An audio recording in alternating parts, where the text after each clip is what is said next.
Halo semuanya, kembali lagi bersama saya. Selamat datang di channelnya Mekanik KW. Oke, kemarin sudah sempat saya bahas 3 ciri mobil yang haram untuk dibeli. Nah, sebenarnya yang keempat ini memang sengaja saya pengen bikin video tersendiri pembahasan tentang ini. Karena kalau pembahasan tentang ini sedikit agak panjang ceritanya. Jadi apa? Harusnya mobil yang keempat, maksudnya ciri-ciri yang keempat ini yang tidak sangat-sangat dianjurkan untuk diambil dalam keadaan second ya. Ingat ya, ini saya jelasin, maksudnya saya terangin sekali lagi. Ini hanya untuk gimana ya, teman-teman yang pengen beli mobil dalam keadaan second. Jadi jangan ada lagi komen kalau mau bagus beli baru, kalau mau bagus beli baru. Saya bisa tunjukin sama kalian, sama teman-teman semuanya, kalau second itu tidak selamanya jelek. Second itu banyak yang bagus, tergantung kita memilih, menilai dan memilah. Udah itu aja. Jadi apa ciri-ciri yang keempat ini? Ini saya tunjukin videonya. Nah, seperti ini yang saya maksud. Jadi kalau mobil kondisinya sudah korosi seperti ini, itu memang sangat tidak saya anjurkan untuk diambil, berapapun harganya. Kenapa saya bilang seperti itu? Misalkan nih, pasaran mobil 80 juta, dia jual 10 juta, 15 juta. Kalau saya pribadi, saya tidak akan ambil mobil dengan kondisi seperti ini. Kenapa seperti itu? Oke, kita skip. Nah, saya jelaskan kenapa saya paling anti dengan mobil yang sudah korosi, apalagi korosi parah seperti itu. Gini ya, logika sederhana, kita pakai logika sederhana aja. Kalau mesin, misalkan dia mobil dalam keadaan second, ada PR di mesin, mesin itu paling gampang menyelesaikan masalahnya. Misalkan harga pasaran mobil 100 juta, dia jual 70 juta, tapi ada PR di mesin. Udah, kita tinggal bongkar mesinnya, ganti part-part ori semuanya, ibaratnya distandarkan lagi boringannya, boringan masuk yang standar. Habis itu piston masukkan yang standar. Jangan naik-naik 0,25, 0,5, jangan. Standarkan aja. Pokoknya distandarkan semuanya. Nanti kalau setelah selesai mesin itu dibongkar, rasanya bakalan enak lagi. Hampir menyerupai mesin baru. Kalau tergantung lagi ya, tergantung bengkel yang mau bongkar mesinnya. Tapi kalau pribadi saya, misalkan saya dapat Avanza harganya 70 juta, pasarannya itu 100-115 juta. Itu saya bongkar itu di bengkel resmi. Pasti saya minta masukin part-part yang ori semuanya. Jadi biar rasanya itu menyerupai rasa mesin barunya. Nah, itu kenapa saya bilang kalau PR itu ada di mesin. Misalkan kaki-kaki.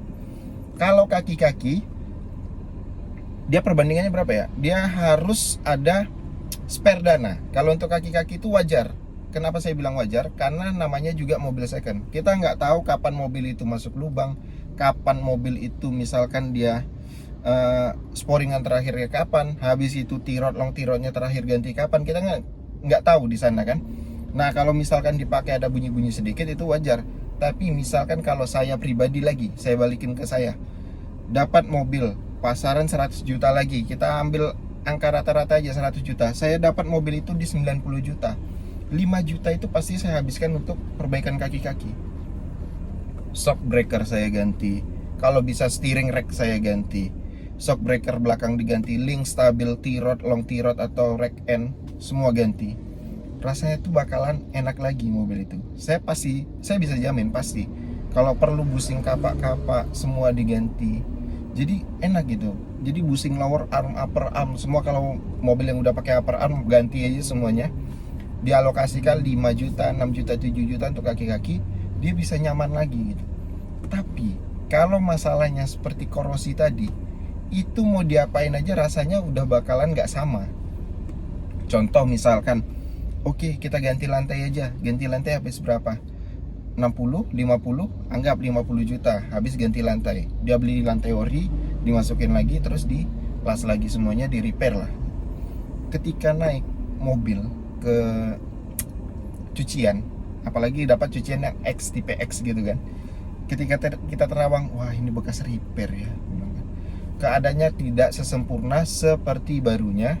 Setelah itu kita nggak tahu lagi titik sumbunya ini udah bener nggak, beban kiri, beban kanan, beban depan, beban belakang. Karena kalau ciptaan pabrik, mereka pasti ada ukurannya.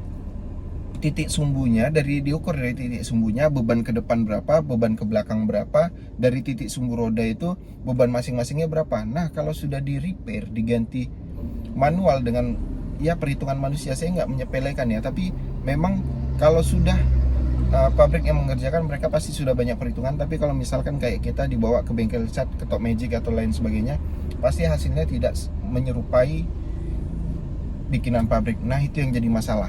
Kenapa begitu? Itu karena ini menyangkut keamanan. Bayangin deh, kita dapat mobil korosi seperti itu, habis itu kita nggak tahu nih diangkat sama mesin cucian atau hidrolik cucian yang tipe X, apa nggak rontok tuh kayak gitu semua kan. Nah, ya, korosi itu bukan hanya sekedar seperti itu. Nah, ini ada foto satu lagi saya tunjukin sama teman-teman semua. Nah, seperti ini biasanya itu di kolong ban itu ada juga korosi seperti ini. Nah, itu udah termasuk korosi juga, lihat dia berlubang atau enggak.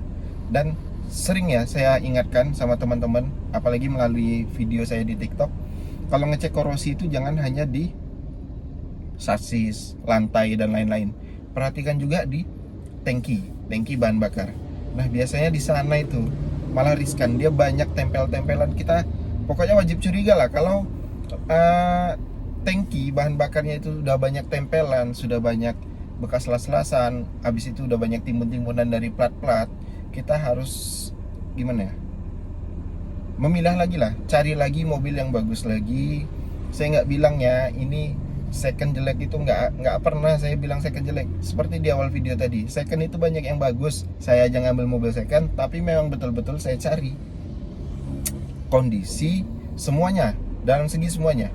Saya nggak apa-apa beli mobil itu agak mahal sedikit dari harga pasaran, nggak ada masalah, selagi dia punya kelebihan. Misalkan dia kilometernya masih rendah, habis itu kondisi mobilnya masih prima, habis itu dia kaki-kakinya masih enak, mesinnya masih oke, ya nggak ada masalah. Saya keluar, ibaratnya pasarannya itu 110, saya beli 120, nggak ada masalah sama saya. Yang penting saya puas memakai. Nah, ini yang terkadang jarang dilakukan oleh banyak orang. Malah pengennya mereka itu dapat harga di bawah pasaran, karena mereka berpikir, oh pasaran segini, wah mahal kali, kita harus dapat harga di bawah itulah. Nah, ini justru ini yang gimana ya, pemikirannya masih salah. Kalau menurut saya justru bagusnya cari yang di atas harga pasaran, tapi catatannya kondisi harus juga bagus. Jadi jangan hanya sekedar harga yang mahal, tapi kondisi memang harus bagus. Nanti dapat harga mahal, kondisinya jelek kan lucu juga. Ini dapat mobil jelek kok harganya mahal kan gitu, nanti malah kena omongan sama tetangga. Mana tahu kan kalian yang kemakan omongan tetangga gitu kan. Jadi ya gimana ya, kalau sudah korosi seperti itu pokoknya langsung ditinggal aja, nggak usah banyak pikir, nggak usah banyak mikir-mikir 2, 3, 4 kali. Harga murah jangan, kalau bisa langsung hindari aja, cari mobil yang lain. Pilihan mobil banyak kok, yang second ya tetap ya. Oke, terima kasih yang sudah saksikan video ini. Jangan lupa di like, subscribe, dan share video ini agar channel ini lebih berkembang dan memberikan banyak manfaat untuk kita semua. Terima kasih.